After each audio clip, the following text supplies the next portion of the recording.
Ce samedi 7 janvier, le premier de l'année 2023, les Gilets jaunes appelaient à reprendre la rue. Un appel national avait notamment lieu à Paris, au départ de la place de Breteuil. Une mobilisation qui s'est tenue dans un contexte très tendu, alors que l'inflation continue et que les prix de l'énergie explosent. Certains artisans risquent même d'être contraints de mettre la clé sous la porte. Les manifestants présents anticipent une année de contestation sociale majeure, dont cette mobilisation n'est que la première étape. Donc cette première manifestation dès le premier week-end de l'année 2023, est-ce que ce sont les prémices d'une année qui socialement sera très chaude? Explosif. Ouais. Je vous dirais explosif, la cocotte minute elle va péter. Voilà, on voit bien l'état de nos hôpitaux, des artisans, des boulangers, des pâtissiers.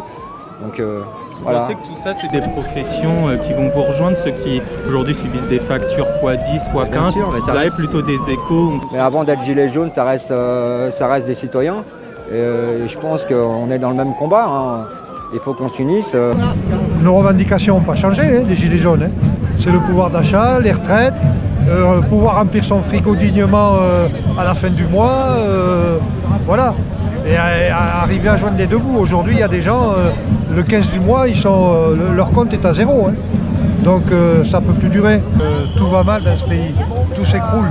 Donc 2023, je pense, sera une année de mouvements sociaux. Et nous, les Gilets jaunes, aujourd'hui, on est quand même assez nombreux.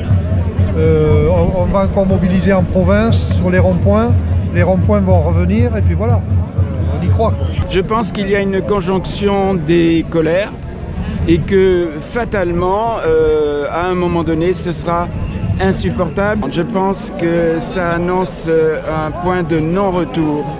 Le mépris a été trop fort, les mensonges, la manipulation, les gens en ont assez. Et je pense et je crains d'un certain côté que les gens étant à bout vont aller au bout. Ça veut dire qu'il y aura vraisemblablement, peut-être pas aujourd'hui, je ne le souhaite pas, de la casse. De la casse parce que quand les gens en ont assez, cela peut se comprendre quand on n'est pas compris, quand on est surtout méprisé. À un moment donné, c'est insupportable et les gens risqueront tout. Et pour que ce pouvoir-là s'en aille, parce qu'il a fait trop de mal, trop de blessés, trop de morts. Alors c'est surtout les prémices d'un mois de janvier qui va être explosif, puisque il y a la réforme des retraites. Donc la réforme des retraites, Emmanuel Macron veut la faire voter par l'Assemblée nationale au mois de janvier. Il y a les boulangers qui sont dans la difficulté, dont la facture de gaz et d'électricité ont été multipliées par 4. Et les mesures compensatoires qu'a proposées Emmanuel Macron hier ne suffiront pas. Et il ne faut pas oublier les restaurateurs. Les restaurateurs ne sont pas touchés par ces mesures compensatoires. Les petits commerçants, les artisans, ils voient leurs factures multipliées par 3, par 4. Le mois de janvier va être peut-être un test pour le gouvernement et Emmanuel Macron. Le cortège s'était lancé aux environs de 14h30, composé de quelques centaines ou quelques milliers de manifestants, loin des grosses affluences rencontrées par le passé. Les revendications n'ont pas changé par rapport au début du mouvement. Justice fiscale, justice sociale ou encore démocratie participative. Le tout en revanche dans un contexte qui semble encore plus propice à la colère, avec une inflation qui pourrait atteindre 7% dans les prochaines semaines, une possible récession en début d'année, et on l'a dit, de nombreux artisans en passent de déposer le bilan en raison du prix de l'énergie. À force de prendre des coups, il faut se réveiller les gars, d'accord? Alors là, tu vois les boulangers qui mettent la clé sous la porte, pendant que les entreprises de l'énergie n'ont jamais fait des profits aussi importants. Les travailleurs précaires, tu vois, des grandes multinationales qui connaissent la misère, alors que Bernard Arnault, par exemple, n'a jamais fait autant de profits. Et bien maintenant, ça suffit. On tape du poing sur la table parce qu'on est la majorité, on renverse la pyramide sociale et on va vers la construction d'un monde meilleur.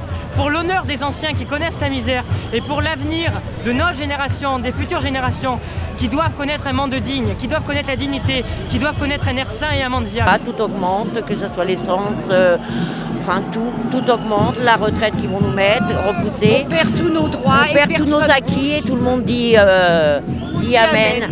Tout le monde râle mais dans son canapé et c'est vraiment dommage. L'électricité a hyper augmenté, le gasoil il n'a jamais autant augmenté. Donc Là, on touche, avec les denrées, tout ça, on touche au vital des gens, quoi. Si cette mobilisation qui s'est déroulée sans incident était assez restreinte, de l'aveu même de certains manifestants, celle-ci illustre bien l'amorce d'une année sociale qui s'annonce animée. D'autres mobilisations sont prévues dans le mois.